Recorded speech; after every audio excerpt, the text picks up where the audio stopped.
informed of the things we'll be doing. We intend to keep the discussions going.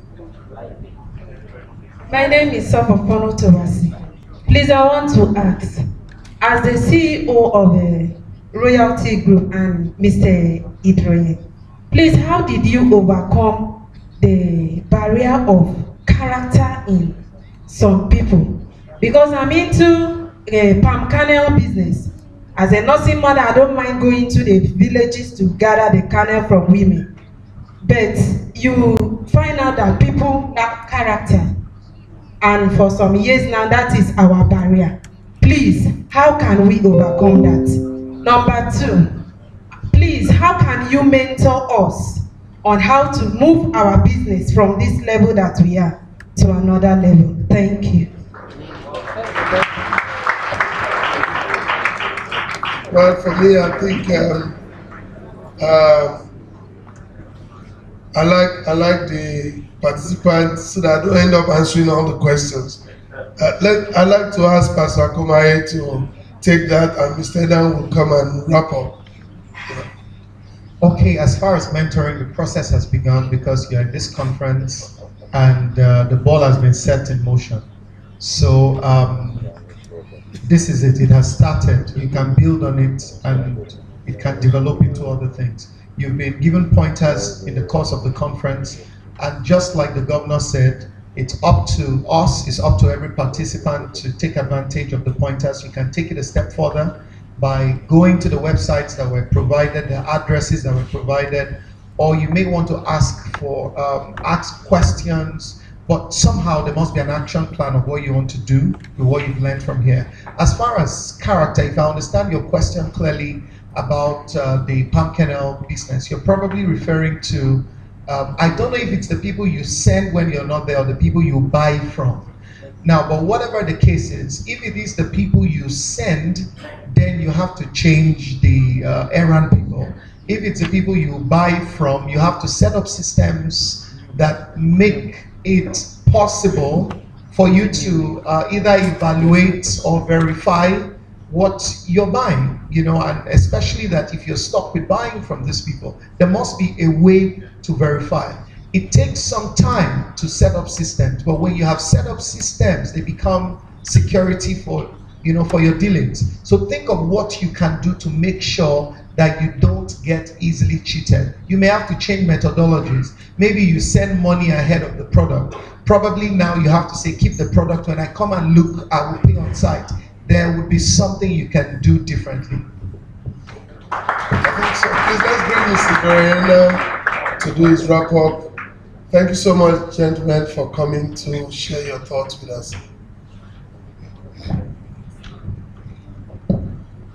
Well, thank you, Governor. I guess to the lady that asked the question, let me be brutally honest. Brutally honest, In the benediction of Moses to Judah, I said, who was it now? I said, bring Judah to his people. Listen, friends, if you've cheated people before, you'll be cheated. Hard truth. But I'll tell you one thing, it is not by accident that God gave me an Esther, or God gave me a Tolu, and all the people walking around me. Because by the grace of God, I want to be able to stand firm and say, I coveted no man's gold or silver. And God in his infinite mercies sent the right people of character. When the time comes, that is your harvest. That's why I said seed time, harvest time. Check your life, and if there are areas you may have done X, Y, Z, go and restitute. Thank you very much, Governor, because yesterday I didn't know there was going to be a wrap-up. But I'm going to do this. I deliberately kept this part because there are pitfalls. And the major pitfall we have that does not allow us focus on God is idolatry. Anything you prioritize above God is idolatry. Mammon, what makes you not to prioritize God is silver and gold. If you want to check it, go to Matthew 6:24. Covetousness. There are three things that destroy the heart. I call it ECG. For those above 40, you understand what the ECG machine is. It tests the condition of your heart. As you're living here now, If you want to fly at that altitude, go check the condition of your heart. Do you have envy? Are you covetous? And do you have greed? ECG will destroy you. Stubbornness is a character trait of people inflexibly declining to change a chosen position, line of behavior or opinion. They are inflexible as scoundrels. If you want to check where, go to 1 Samuel 15:20, and you know the king. So what you need is a revival of your heart. Revival of your heart to righteousness is the only antidote to covetousness. And I want to leave you with this parting shot, and their truths. Number one, every one of us will become what he chooses to follow. If you have not heard, read Romans 6:16. Number two, those who cling worthless idols forsake the grace that could be theirs. And think about Jonah. Now, those of you who look up to and trust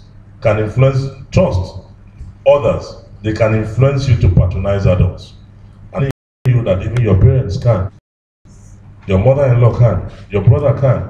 Every relationship you have has to be tested, because it could be a gateway to idolatry. You have to decide, because when the time comes, you will be in a depression, not because of any other thing, but because of idolatry. And I want to leave you with this two last points. An idol is not a worthless doctrine. It is a terrible snare to those who embrace it. It will rob you of the power to reach the nations. And reaching the nations is not by social media. Reaching the nations is not what you think every other person has. But the number 12 is government, and 70 is nations. If you don't understand that, then let me leave you this. Every Christian inclined to fulfill purpose and destiny must break away from family ties or relationships to idols of any kind, and they must learn to separate themselves from such who help them go through the rituals of idols. If you doubt anything, just listen to a man called Gideon. Remember Gideon, and we all need to clear ancient devils and know how to separate ourselves. If you need a scriptural reference, Joshua 24:1-5 or 14-15. Happy are ye if you are able to take this and put them on the tablet of your heart. God bless you.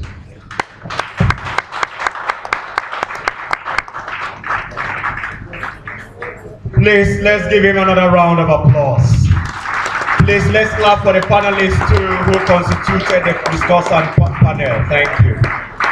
Thank you, the governor himself. Distinguished ladies and gentlemen, very esteemed participants of the Ignite 2017, of course, Igniting the Passion, organized under the auspices of the gathering. I'm quite sure if there will ever be any branches to be born by any of us who are aspiring for the future, we have developed a thick individual resolve to ensure that we will bear them to the very end. The points we've heard today are far-reaching. And of course, they have eaten really into the real fabrics of our system. And I'm quite sure that we've internalized them enough to practice them and not to allow them land on thorns and of course, and on the stony grounds. At this juncture, distinguished ladies and gentlemen, I crave your indulgences, please, to bring on board a man that will now pray and usher in the heavenlies. And I'm quite sure that the Spirit of the Lord will help us discern things. And ensure that we make sure we practice what we've been taught today. I hereby invite the governor, and of course the convener, the facilitator, the progenitor, the curator, choose your objective, to come and usher him in. Distinguished ladies and gentlemen,